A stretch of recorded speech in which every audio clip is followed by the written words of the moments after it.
আমি আমার চাচিকে খুব ভালোবাসতাম এবং তিনি আমার সব কথায় বিশ্বাস করতেন। তিনি দেখতে অনেক সুন্দর ছিলেন, আমি তার রূপের প্রেমে পড়ে যাই। গায়ের রং ছিল ফর্সা, একটু স্বাস্থ্যবান, যা তাকে আরও সুন্দর করে তুলেছিল। চাচির শ্বশুরবাড়িতে প্রথমে ঘোমটা পড়ে থাকতেন, কিন্তু সময়ের সাথে সাথে ভাইবোন ভাগ্নেদের সাথে বন্ধুত্ব গড়ে উঠতে থাকে। চাচি আর চাচা সবাই একসাথে থাকতে শুরু করলেন এবং সব কিছু স্বাভাবিক হয়ে গেল, এমনকি ঘোমটা দেয়া বাদ দিয়ে দিলেন।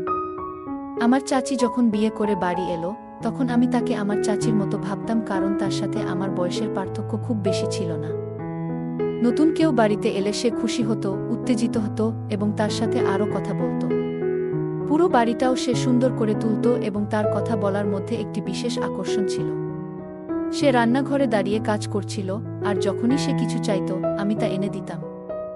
আমরা হাসতাম, ঠাট্টা করতাম, লুডো খেলতাম, কখনো একসাথে বসে চা পান করতাম। আর আমি তার দিকে চেয়ে থাকতাম, জানি না কেন। একটা সময় ছিল যখন পরিবারে এটা নিয়ে কথা উঠেছিল যে হয়তো আমার খালার সাথে আমার কিছু অদ্ভুত সম্পর্ক আছে। এই খবরটি পরিবারের একজন মহিলার দ্বারা ছড়িয়ে পড়েছিল, কারণ তিনি শিক্ষিত এবং সুন্দরী ছিলেন। কিভাবে কথা বলতে হয় জানতেন, ভালো খাবার রান্না করতেন, সবকিছুই বুঝতে পারতেন। পরিবারটি তাকে খুব ভালোভাবে গ্রহণ করেছিল এবং তাকে সবসময় সম্মান করত। কিন্তু যখন তাকে নিয়ে আলোচনা হয়েছিল, কেউ তার বিরুদ্ধে কিছু বলতে পারেনি, শুধু বলেছিল যে তার সাথে আমার সম্পর্কটা অন্যরকম ছিল। আপনি নিজেই ভেবে দেখুন, এটা কিভাবে হতে পারে না। অনেকেই অনেক কথা বলেছিল, যদিও আন্টি সবাইকে আশ্বস্ত করেছিলেন যে আমি তার ছেলের মতো। তিনি বলতেন, যদি চাচা তার মায়ের জায়গায় থাকতে পারেন, তাহলে আমার ক্ষেত্রেও তা সম্ভব। আর একজন ছেলে কি তার মাকে নিয়ে হাসিঠাট্টা করতে পারে না? এভাবে কি আমাদের বিব্রত হওয়া উচিত ছিল? লোকেরা আমাদের সম্পর্ককে ভুল বুঝেছিল, যার ফলে আমাদের একে অপরের সামনে আসা দেখা উচিত ছিল না। কিন্তু যখন মানুষ যদি আমাদের উপর দোষ না দিত, তবে হয়তো অনেক কথাই বলা হতো না। কিন্তু আমরা একে অপরকে অনেক সম্মান করতাম, এবং আজও আমি তাকে একটি পরামর্শ দিয়েছিলাম যা বাস্তবায়ন করতে যাচ্ছিলাম। তাকে অভিনন্দন জানাতে গিয়েই আমি হতবাক হয়েছিলাম, জানতাম না যে এই উপদেশটি আমার জীবনকে ধ্বংস করবে এবং আমার বাড়িতে অশান্তি সৃষ্টি করবে। আমার নাম শ্রাবণ, আমার পরিবারের আমিই যুবক এবং সবচেয়ে শক্তিশালী। সবাই আমাকে বিশ্বাস করত। লোকে বলতো, যখনই কোনো কাজে বিয়ে হতো, সব কাজ আমার হাতে তুলে দেওয়া হতো। তারা জানত, শ্রাবণ যদি কাজে মন দেয়, তাহলে তা সফল হবেই। প্রত্যেক পরিবারে এরকম একজন সদস্য থাকে, এবং আমার এক বোন ছিল। আমি, আমার বাবা মা এবং আমার বোন সবাই একই গ্রামে এক বাড়িতে থাকতাম। যদিও তার স্বামী আর নেই, একটা ছেলে ছিল, যার নাম ছিল সাজু। সে নিজের জগতে মগ্ন থাকত। সাজু আমার থেকে ছোট ছিল। একবার আমি আমার চাচির বাড়ি গিয়েছিলাম। সেদিন আমি বললাম, চাচি, তুমি এত সুস্বাদু খাবার রান্না করেছ। আমি মুগ্ধ, তার খাবার সত্যিই অসাধারণ ছিল। এরপর থেকে আমি ইচ্ছে করেই তার বাড়িতে যেতাম, শুধু তার রান্না করা খাবারের জন্য। আমি অজুহাত খুঁজতাম যেন তার বাড়িতে খাবার খাওয়ার সুযোগ পাই। একদিন খাওয়ার পর সারা সপ্তাহ তার কথা মনে হতো। কিন্তু আমার মা বলতেন, তোমার চাচির সাথে বেশি মিশো না। চাচা থাকলে কথাই অন্যরকম হতো। মা বোঝাতেন, যখন কারো বাড়িতে বোন থাকে, কোনো লোক তার বাড়িতে যায়।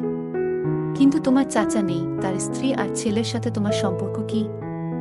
হ্যাঁ, তার ছেলে তোমার ভাই, মাঝে মাঝে দেখা করো, কিন্তু তার বাড়িতে যাওয়ার দরকার নেই। 4 ঘন্টা বসে থেকে কি লাভ, না বলতেন। আমার চাচির সাথে আমার সম্পর্ক যেন ভুলে যাই। আসলে আমার চাচা বয়সে বড় ছিলেন এবং চাচি আমার থেকে প্রায় 1-2 বছরের বড় ছিলেন। আমি বলতাম, তুমি জানো, পরিবারের একজন মহিলাও বলেছিলেন আমার চাচির কট্টর শত্রু ছিলেন। তোমার চাচি এবং পুরো পরিবার জানে তিনি কখনো ভালো কিছু করেননি। সবসময় অন্যের চরিত্র নিয়ে কথা বলতেন। মা বলতেন, সে সাধারণ মহিলা নয়, সে তোমার চাচি। এখন আর তোমার ওখানে যাওয়া আমার ভালো লাগছে না। আমি যদি তোমাকে কিছু করতে বাধা দিই, তুমি কেন আমার সাথে ঝগড়া করছো? আমি বললাম, ঠিক আছে, ভবিষ্যতে এই ব্যাপারটা দেখব। আমার চাচি তখন খুব বিরক্ত ছিলেন এবং শুধু তার অনুভূতির কথাই বলতেন। তাহলে কি পরিবারের কেউ আমার চাচাকে ভালো মনে করবে না? আন্টি কখনোই জীবনে কোনো কাজ করেননি এবং শুধু তার ঘর চালাতেন। তিনি অনেক ধনসম্পদ নিয়ে বিদেশ চলে গেলেন।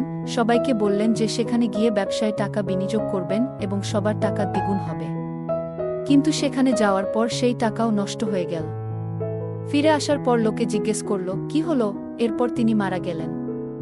তার মৃত্যুর পরেও কেউ তাকে ভালোভাবে স্মরণ করেনি, কারণ তিনি মৃত্যুর আগে পুরো পরিবারকে প্রতারণা করেছিলেন। তিনি ভেবেছিলেন বাইরে গিয়ে ব্যবসা শুরু করলে সবার উপকার হবে, তাদের দ্বিগুণ টাকা ফেরত দেবে, লোকে তাদের টাকাও পাবে এবং তাদের ব্যবসাও চলবে। কিন্তু দুর্ভাগ্যবশত ব্যবসায় ঝুঁকি ছিল এবং সবকিছু নষ্ট হয়ে গেল। আজ আন্টি আমাকে বললেন তিনি তার ছেলের সম্পর্ক দেখতে গিয়েছিলেন, কিন্তু মেয়েটি পছন্দ হলে তাকেও সাথে নিয়ে যাবেন। আজকাল মেয়ে দেখলেই সবকিছু যাচাই করা হয়। সবার সামনে শ্রাবণের মৃগী রোগের আক্রমণ হয়েছিল, যা আগে কখনো হয়নি। কিন্তু হঠাৎ করেই এই সমস্যা দেখা দিল। জানতে পারলাম যে তার এপিলেপসি রয়েছে, এবং আমরা জানতাম না যে কোনো মেয়েকে দেখলেই তার খিঁচুনি হয়। আগে সে নিয়মিত ওষুধ খেত, তাই ভালোই ছিল। কিন্তু আমি লক্ষ্য করলাম যখনই সে কোনো মেয়েকে দেখে তখনই এই সমস্যা দেখা দেয়। এখন এটি প্রায় হতে শুরু করেছে। সবাই বলছে তাকে বিয়ে করালে সমস্যা ঠিক হয়ে যাবে, কিন্তু কিভাবে তাকে বউ দেখাবে যখন তার সামনেই খিঁচুনি হয়? এপিলেপসি একটি জটিল রোগ। প্রথম দিকে মানুষ জানত না যে এপিলেপসির আক্রমণ প্রাণঘাতী হতে পারে। তারা ভাবত কোনো ভূত আক্রমণ করেছে। তারা বিভিন্ন অদ্ভুত পদ্ধতি ব্যবহার করত, কেউ জুতার গন্ধ শুকাত, কেউ জাদুবিদ্যা করত। কিন্তু ডাক্তারের কাছে গেলে তিনি একটি ওষুধ দেন, যা প্রতিদিন খেতে হয়। যেদিন ওষুধ খাওয়া হবে না সেদিন স্ট্রোক হওয়ার সম্ভাবনা থাকে। চাচির বক্তব্য অদ্ভুত শোনায়। লোকে বলে এপিলেপসি আক্রান্ত ব্যক্তিকে বিয়ে করলে সে সুস্থ হয়ে যাবে। কিন্তু চাচির কথাই ঠিক যে মেয়েকে দেখেই যদি খিঁচুনি হয় তাহলে কিভাবে সে সেরে উঠবে? কোনো মেয়ে বা তার পরিবার যদি জানে যে এই রোগ আছে, তারা বিয়েতে রাজি হবে না। আমি বললাম আমার পরিচিত একজন ডাক্তার আছে, আমি তার সাথে কথা বলব এবং প্রতিকারের উপায় খুঁজব। আমি চাচিকে সান্ত্বনা দিয়ে বললাম আমি কাল এসে রাজকে ডাক্তারের কাছে নিয়ে যাব। আমি যাব, তবে মা বলেছে সেখানে না যেতে। কিন্তু কারো সাহায্য করা তো অপরাধ নয়। আমাদের সম্পর্ক কিছুটা অদ্ভুত হয়ে গিয়েছিল এবং আমরা দুজনেই ভুল বুঝেছিলাম। আমাদের চাচির কাজের ধরন ছিল এমন যে তিনি রাতে দেরি করে আসতেন। পরিবারের অভ্যাস ছিল রাতে চা পান করা, এবং আমারও সেই অভ্যাস ছিল। চাচি রান্নাঘরে চা বানাতেন, আমিও সেখানে যেতাম। আমরা রান্নাঘরে দাঁড়িয়ে চা খেতাম এবং এখানে ওখানে কথা বলতাম, কিন্তু লোকে আমাদের লক্ষ্য করল যে আমরা মাঝরাতে উঠে হাসাহাসি করছি। একদিন আমরা রান্নাঘরে দাঁড়িয়ে হাসছিলাম, ঠাট্টা করছিলাম। হঠাৎ চাচা কাজ থেকে তাড়াতাড়ি ফিরে এলেন এবং দেখলেন। তিনি বললেন তোমার ছেলেকে বুঝিয়ে বলো। সেই ঘটনার পর থেকে আমাদের সম্পর্ক পরিবর্তিত হল। তারপর সবাই আলাদা ঘর বানিয়ে নিল। যৌথ পরিবার ভেঙে গেল। যৌথ পরিবার ভেঙে যাওয়া মানে এই নয় যে পারিবারিক বিষয় ও প্রশ্ন থেকে মুক্তি পাবেন, বরং খবর পাওয়া আরও সহজ হয়ে গেল। আমি যদি চাচির বাড়িতে যেতাম তাহলে সেই খবর পুরো পরিবারে ছড়িয়ে পড়ত। কেউ না কেউ বলতো সে প্রতিদিন সেখানে যায়। এখন প্রশ্ন ছিল আমার ভাইয়ের মতো চাচাতো ভাইয়ের জীবন নিয়ে। সে অসুস্থ ছিল এবং তার চিকিৎসা খুব জরুরি ছিল। আন্টি ঘর চালানোর চিন্তায় খুব উদ্বিগ্ন ছিলেন। ছেলে থাকাটা খুব জরুরি ছিল। 3 বছর বয়সে না হলেও 3 বছর বয়সে বাড়িতে হাজারটা কাজ ছিল যা সে নিজে করতে পারত না। মাঝে মাঝে আমি রুমের বাল্ব বদলিয়ে দিতাম, কখনো তার রেশন নিয়ে আসতাম, আর কখনো অন্য কোনো ঘরের কাজ করতাম যা সে একেবারেই করতে পারত না। এখন সে বড় হয়ে উঠছিল, কিন্তু পুরো পরিবার তাকে ঘৃণা করত এবং কেউই তাকে তাদের মেয়ের জন্য পছন্দ করত না। তাই সে তার ছেলেকে বিয়ে করাতে খুব আগ্রহী ছিল এবং তাকে সম্পর্ক বোঝাতে বলেছিল। আমি তার সাথে বন্ধুত্ব করার অনেক চেষ্টা করেছি, কিন্তু সে খুব অদ্ভুত ছিল, নিজের জগতে ব্যস্ত থাকত। পড়ালেখায় ভালো ছিল না, কোনো কাজ করত না, এমনকি চাকরিও করত না। হয়তো এটা তার বাবা মায়ের কারণেই ছিল, কিন্তু পরিবারের সদস্যরা চাচাকেও ভালোভাবে দেখত না। আমি তাদেরকে ডাক্তারের কাছে নিয়ে গেলাম। বলল তুমি আরাম পাবে, প্রতিদিন একটা করে বড়ি খেতে হবে। এই বড়ি ছাড়া তুমি বাঁচতে পারবে না, যেমন ডায়াবেটিক রোগীর জন্য ইনসুলিন প্রয়োজন। বুঝলাম এই বড়ি তার জন্য অত্যন্ত জরুরি। ডাক্তার বললেন ধৈর্য ধরো, তোমার ছেলেকে সুস্থ হতে দাও। কিন্তু তিনি বললেন আমি অপেক্ষা করতে পারি না। আমি আজকাল আমার স্বাস্থ্য সম্পর্কে কিছুই জানি না। আমার কি হবে, তার কি হবে, তার দেখাশোনার জন্য কেউ থাকবে না। আমি বলেছিলাম আমরা মেয়েটিকে দেখতে গিয়েছিলাম। তিনি বললেন তুমিও আমার সাথে আসো। আমরা সেখানে গিয়ে বসলাম, মেয়েটিও এগিয়ে এলো। প্রথমে মনে হলো আমার চাচাতো ভাইয়ের অবস্থা ভালো আছে, হয়তো ওষুধে কাজ করছে। কিন্তু হঠাৎ তার অবস্থা খারাপ হতে শুরু করল, সবাই অবাক হয়ে গেল। মেয়েটি বলল, আপনারা সেই নারীদের মধ্যে যারা মনে করেন বিয়ের পর সব ঠিক হয়ে যাবে। আপনারা তার চিকিৎসা করান, তারপর বিয়ের কথা ভাবুন। নিচে নামতেই আমি বললাম, তুমি এটা সহজে করতে পারো। আমরা সম্পর্ক দেখতে এসেছি, তোমার মেয়েকে তুলে নিতে নয়। আমরাও সম্মানীয় মানুষ। চাচি রাগ না করতে বললেন। আমরা সেখান থেকে ফিরে এলাম। বাড়ি ফিরে মা খুব বিরক্ত হলেন, জিজ্ঞাসা করলেন আমি কোথায় ছিলাম। বললাম, এক বন্ধুর বিয়েতে। মা বললেন, তোমার বোনের জন্য আমি চিন্তিত। বিয়ের পর থেকে তাকে এখানে আসতে দেয় না। আমাদের সাথে খারাপ ব্যবহার করেছে, ফোনে কথা বললেও মনে হয় কিছু লুকিয়ে আছে। যখনই কিছু জিজ্ঞেস করি বলে সব ঠিক আছে। ঈশ্বরকে ধন্যবাদ, কিন্তু আমি তার মা। বুঝতে পারি কিছু সমস্যা আছে, কিন্তু সে কিছু বলে না। আমি চিন্তিত ছিলাম। মা বললেন, দিদি নিজের ইচ্ছেমতো বিয়ে করেছে। আমরা সেই লোকটাকে পছন্দ করতাম না। খুব রাগী এবং অবদ্ধ, কিন্তু বোনের পছন্দ ছিল। আমি চিন্তায় থাকি, পছন্দের বিয়ে সবসময় সফল হয় না। মেয়েদের উপর চাপ থাকে। তারা ভাবে নিজের ইচ্ছায় করেছি, সব সহ্য করতে হবে। এমনকি অত্যাচারও সহ্য করে। এভাবে চলতে পারে না। আমি বললাম, আমরা তাকে সাহায্য করতে পারি। মা বললেন, মেয়েরা যখন নিজের ইচ্ছায় বিয়ে করে তারা পাপ করেনি। কিন্তু শ্বশুরবাড়ির লোকেরা যেন তাদের ভাগ্যের কাছে ছেড়ে দিয়ে যা খুশি তাই করে। আমার সংসারে বেশ কিছু সময় কাটিয়েছি এবং দেখেছি এমন দুর্ভাগ্যপূর্ণ মহিলার জীবন কিভাবে হয়। দিনরাত কাঁদে। আমি চাই না আমার মেয়ের জীবন তেমন হোক। আমাদের পরিবারের কেউ জানত না আমার বোনের এই অবস্থার কথা, নইলে সবাই হাজারটা কথা বলতো। আমি তাকে সান্ত্বনা দিয়ে বললাম, যদি কোনো বড় সমস্যা হয় আমরা সমাধান করব। আমাদের বাড়িতে আমরা জীবনের কঠিন পরিস্থিতির মুখোমুখি হয়েছি। আমরা এই সত্যটি গোপন রেখেছিলাম এবং পরিবারের মধ্যে ছড়িয়ে দিয়েছিলাম যে আমাদের ইচ্ছানুযায়ী বিয়ে হয়েছে। এই খবর শুনে আমার চাচি মন খারাপ করলেন। যখন গোটা এলাকায় ছড়িয়ে পড়ল যে একটি ছেলের মেয়েকে দেখলেই অদ্ভুত খিঁচুনি হয়। এই খবর দ্রুত ছড়িয়ে পড়ল, আর এমন অনেক রোগের খবর ছড়ালো। এটাকে ইংরেজিতে ফিট বলা হয়। মানুষ এই ধরনের গল্প খুব পছন্দ করে, কিন্তু যখন এটা হয় তখন শুধুমাত্র সেই ব্যক্তিই জানে কত কষ্টের। চাচি বললেন, আমার ভাগ্য খারাপ, আমার সারা জীবন দুশ্চিন্তায় কাটবে। কেউ একজন পরামর্শ দিয়েছিল তার ছেলেকে বিধবা নারীর সাথে বিয়ে করাতে। আমি বললাম, এতে কোনো সমস্যা হবে না। কিন্তু চাচি উত্তর দিলেন, কিভাবে আমার ছেলেকে একজন বিধবার সাথে বিয়ে করতে পারি? এটা কি তার দোষ যে সে বিধবা? আমাদের উচিত তার সম্মান করা। আমার ছেলে এখনও বিয়ে করেনি, সে ছোট, সুদর্শন, মনের দিক থেকে একটু কাঁচা, কিন্তু এটা তার দোষ নয়। চাচি কাঁদতে কাঁদতে বললেন, আমার ছেলের মধ্যে কোনো মন্দ নেই, সে মাদক খায় না, মিথ্যা বলে না। আমি তাকে সান্ত্বনা দিয়ে বললাম, আমরা একটা সমাধান বের করব। তিনি কখনো কারো সাথে খারাপ আচরণ করতেন না, কোনো মেয়ের দিকে তাকাতেন না, বরং নিজের জগতে ব্যস্ত থাকতেন। সম্ভবত তার অসুস্থতার কারণেই তিনি অন্যদের সাথে মিশতে পারতেন না। আমি বিশ্বাস করি না যে তিনি অন্য কোনো ধারণা দিয়েছিলেন, তবে আমি মনে করি এটি পুরোপুরি ঠিক। এবং আপনি যেমন বলছেন, মহিলা, যখন কেউ একটি মেয়েকে বিয়ে করে এবং কয়েক বছর পরে তার স্বামী মারা যায়, তখন সে একজন মহিলার বয়স বাড়ে না, কিন্তু তার জন্য আবার বিয়ে করা কঠিন হয়ে যায়। যদি আপনি এমন একটি মেয়েকে বিয়ে করেন যার স্বামী মারা গেছে এবং তাকেও পুনরায় বিয়ে করতে হয়, তবে সে অবশ্যই আপস করবে। বিয়ে করলে অনেক সমস্যা হতে পারে, কারো হয়তো হার্টের সমস্যা, কারো পায়ের সমস্যা, বা অন্য বড় অসুখ। মহিলাদের জন্য পরিস্থিতি কেমন হবে? বেঁচে থাকাও যেন এক প্রকার রোগ, এবং এর অদ্ভুত ব্যাপার হলো, হঠাৎ কিছু হলে লোকটি ভয় পায় এবং ভাবে হয়তো পাগল হয়ে গেছে বা কোনো অশরীরী শক্তির কবলে পড়েছে। কিন্তু এটা আসলে এক ধরনের রোগ, ওষুধ খেলে সব ঠিক থাকে। আপনার ছেলেকে এমন একটি মেয়ের সাথে বিয়ে দিন, তাহলে সে তার দেখাশোনা করবে এবং আপনার সংসারও দেখবে। আজকাল একটি মেয়ে অনেক কষ্টে বিয়ে করে এবং বিধবা হলে পুনরায় বিয়ে করে। এই দ্বিতীয় সুযোগটি তার জন্য বিশেষ, এবং তিনি এটি কোনো কারণে হারাতে চান না। যেমন কোনো মহিলার ক্ষেত্রে হয়, তৃতীয়বার বিয়ে করা সবথেকে কঠিন কাজ।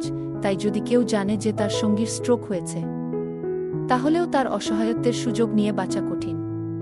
কিন্তু অন্তর থাকার মতো একটি ছাদ পাবে। আমার খালা অবাক হয়ে বললেন, তুমি কি এমন কাউকে পছন্দ করছো? আমি নিজেকে বলছি না, তবে তুমি নিশ্চয়ই তাদের মধ্যে একজন যারা কোনো নারীকে সহজে ভালো মনে করেন না। তিনি বললেন, আমার ছেলে অসুস্থ হলে তার কি দোষ যে তাকে শাস্তি দিতে হবে?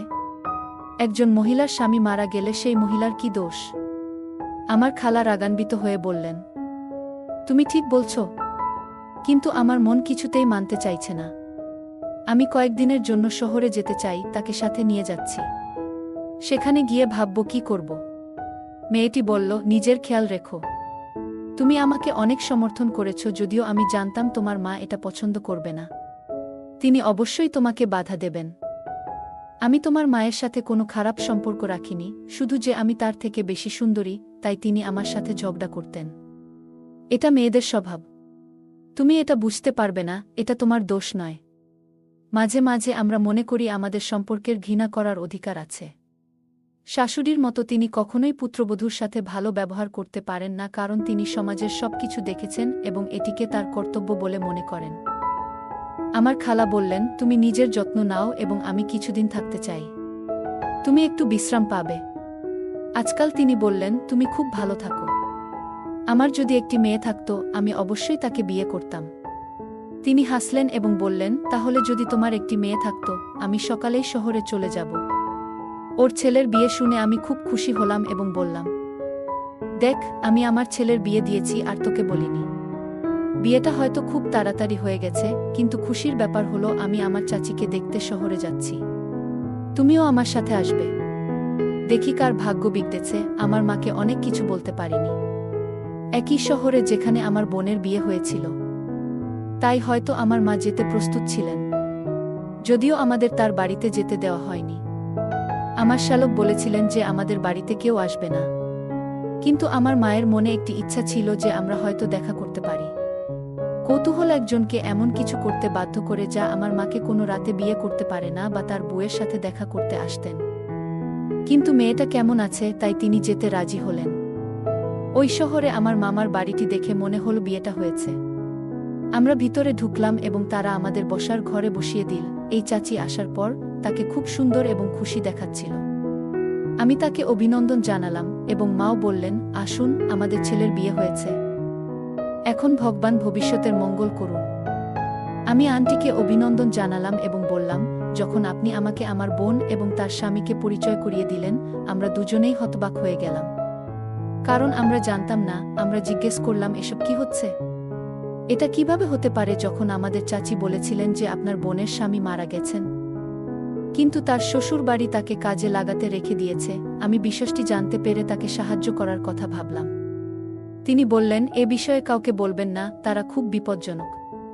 তবে আমার ভাই পুলিশে আছে, তার সহায়তায় তাকে সেখান থেকে বের করেছি। তারপর থেকে সে এখানেই থাকত, কিন্তু তখনও আমি তাকে আমার ছেলের সাথে বিয়ে দিয়েছিলাম। একজন মহিলা হিসেবে সে তার যত্ন নেবে। আজ তাদের বিয়ে হয়েছে এবং ঈশ্বরকে ধন্যবাদ, এই বোনটি আমার আসল বোন ছিল না। সে আমার প্রথম স্বামী যে মারা গেছে, তাই সে আমার আসল বোন ছিল না এবং সে শ্রাবণের আসল কাজিনও ছিল না। সেই দুষ্ট লোকের খপ্পরে পড়ে তাকে বিয়েও করিয়ে দিয়েছি, না হলে এই সময়ে আমার বোনকে অনেক কষ্ট দেওয়া হতো। আমার মামাতো বোনকে জামাই হিসেবে মেনে নিয়েছি। আমি আন্টিকে বলেছিলাম যে আপনি সত্যিই খুব ভালো সিদ্ধান্ত নিয়েছেন। আমার এই কাজিন আমার বোনকে পছন্দ করেছে, এটা সে কখনো কাউকে জানায়নি। এখন সে তার ভাগ্যের দিকে ফিরে গেছে এবং বিয়ের পর তার অবস্থা অনেক ভালো হতে শুরু করেছে। কিন্তু তারপরও আমার বোন তাকে ভালোভাবে সামলে নিয়েছে, যদিও সে তার থেকে একটু বড় ছিল। দম্পতিকে খুব ভাল লাগছিল। তারা গ্রামে ফিরে এসে এখানেই বসবাস শুরু করেছে।